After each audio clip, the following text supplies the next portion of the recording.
खाद की over rating कराने वाले खाद्य माफिया पर हो कार्रवाई। जिला पंचायत अध्यक्ष कैलाश निरंजन ललितपुर में किसान खाद की ओवर रेटिंग से परेशान है, जहां जनप्रतिनिधि मौन है, वहीं जिला पंचायत अध्यक्ष कैलाश निरंजन ने बेबाकी से कैमरे के सामने खाद की समस्या पर किसानों के संबंध में सवालों के जवाब दिए और किसानों के साथ खड़े होने का दावा किया है। ललितपुर से प्रमोद बबेली की रिपोर्ट। समस्या लगातार बनी है, ओवर रेटिंग भी लगातार हो रही है, किसान परेशान है, क्या कहें?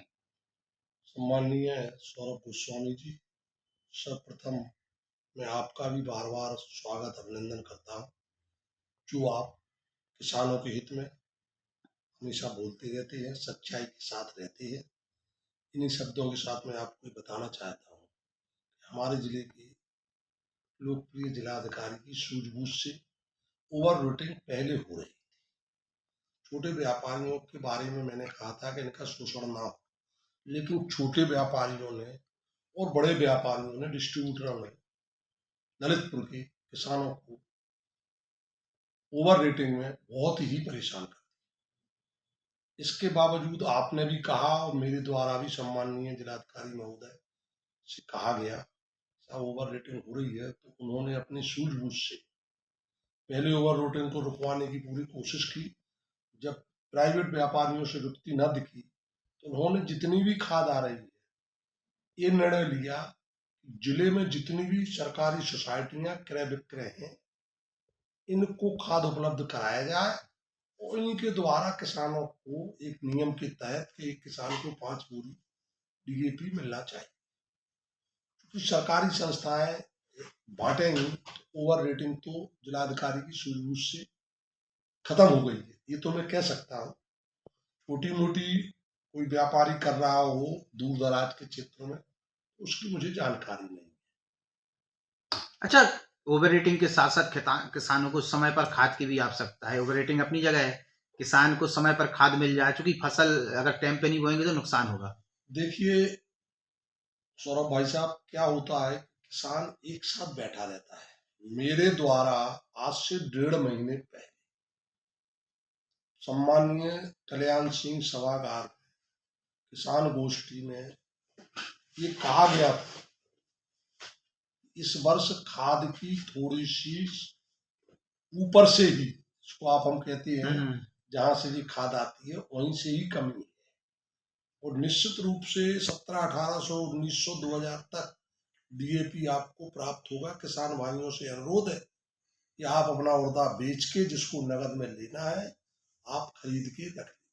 अच्छा जी, एक चीज और देखने जब लेकिन क्या होता है कि किसान एक साथ बैठा रहता है।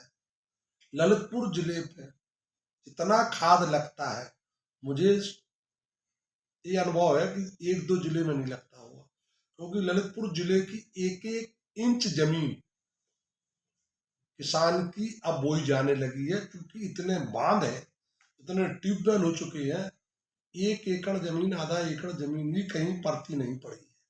खाद अधिक लगता है, स्टॉक सरकार तब तक नहीं कर सकती है या दुकानदार कि बिक्री की क्या पोजीशन है और कितना किसान रख लेगा, व्यापारी कितनी सरकार रख लेगी। लेते जाए ना, उस समय इन लोगों ने ध्यान नहीं दिया, लेकिन फिर भी जिलाधिकारी जी ने काफी देखे यहाँ लगवा दी है। 1 हफ्ते के अंदर डीएपी की किल्लत लगभग खत्म हो जाएगी। अच्छा जी, एक बात बार बार सामने आ रही थी कि कुछ बड़े माफिया सक्रिय हैं, ऊपर से ही खाद महंगी आ रही है, इसलिए नीचे भी खाद जो जिनको मिले डिस्ट्रीब्यूट की जाए, तो ये भी कोई सत्ता है क्या? हाँ, ये सत्यता है। मैंने पिछली बार आपको इंटरव्यू दिया था, उसमें कहा था कि जब जो डिस्ट्रीब्यूटर, जैसे कानपुर के डिस्ट्रीब्यूटर है जगमोहन लाल कंपनी, यहाँ ललितपुर के डिस्ट्रीब्यूटर हैं विनय जड़ी बूटी वाले, और 1-2 डिस्ट्रीब्यूटर और हैं, झांसी के डिस्ट्रीब्यूटर हैं, इन लोगों ने काफी ओवर रेटिंग माल बेचा है। मेरे द्वारा जिलाधिकारी महोदय से शिकायत की गई, आपके द्वारा की गई, अन्य लोगों के द्वारा, तब उन्होंने मीटिंग बुलाई, उन पर भी शिकंजा कसा। ये बात सही है कि लोगों ने 1600 रुपए तक छोटे व्यापारी को डीएपी की बोरी उपलब्ध कराई है, ये भी मुझे जानकारी है, क्योंकि मैं एक किसान का लड़का हूँ। मैं ट्रैक्टर चला के भी जानता हूँ, खेती करके जानता हूँ, और किसान के साथ साथ एक बड़ा व्यापारी भी हूँ, मुझे व्यापार के बारे में जानकारी है। मैंने बताया था कि खाद का मैं डीलर रहा हूँ, व्यापारी रहा हूँ यहाँ, तो अनुभव चूंकि इन किसान के बारे में, खेती के बारे में थोड़ी बहुत राजनीति के बारे में, व्यापार के बारे में अगर कोई ये समझे कि अध्यक्ष जी जानते नहीं है, तो मैं तो क्योंकि खाद का व्यापारी रहा, डीजल इंजन का व्यापारी रहा, कृषि यंत्र का व्यापारी हूँ, ट्रैक्टर का व्यापारी हूँ, और मैं किसान के हित में ही हमेशा ईश्वर से भी प्रार्थना करता हूँ, अधिकारियों से करता हूँ, जनप्रतिनिधियों से करता हूँ। आपके जनप्रतिनिधि नजर नहीं आ रहे इस पूरी हमारे खाद की समस्या में। जनप्रतिनिधि थोड़े से इस बारे में, किसानों के बारे में या खाद के बारे में या व्यापार के बारे में कम जानकारी रखते हैं। अगर वो थोड़ी ही जानकारी जा रखने लगे कि व्यापारी किसान को कैसे लूटता है या डिस्ट्रीब्यूटर छोटे व्यापारी किसान को कैसे लूटता है, तो ये लुटाई ना हो पाए। तो दिलचस्पी क्यों नहीं है? वो भी तो आपके वोटर हैं, वो धार्मिक तरह की तरफ भाग गए। सांसद जी का आपके पता नहीं है, मंत्री जी का पता नहीं है, विधायक जी का पता नहीं है। चूंकि विदेश गए, विदेश के बाद 1-2 दिन 3 दिन रहे, उसके बाद सत्र चालू हो गया तो बेचारों को वहां जाना पड़ा। मंत्री जी हमारे लगे हुए हैं, करते रहते हैं। हमारे मंत्री जी जरा सीधे पड़ जाते हैं, मानो ज्यादा किसी को वो नहीं कर पाते हैं, बुरा नहीं करते हैं। विधायक जी हमारे थोड़े एक्टिव हैं, विधायक जी को शिकायत पहुंच जाए तो वो थोड़े एक्टिवता से, चूंकि वो वकील रहे, वकील है भी अभी भी, और वकील है तो वकील के पास ज्यादा ज्ञान होता है, बोलने की क्षमता होती है, डांटने लिखने की क्षमता होती है। तो क्या ये माना जाए कि अगर जो डीएम साहब के प्रयास रहे हैं वो प्रयास ना होते, आप लोगों की सक्रियता नहीं होती, या कहें कि हम और आपकी सक्रियता ना होती, तो और भी ज्यादा ओवर रेटिंग हो सकती? अरे किसान मर जाता।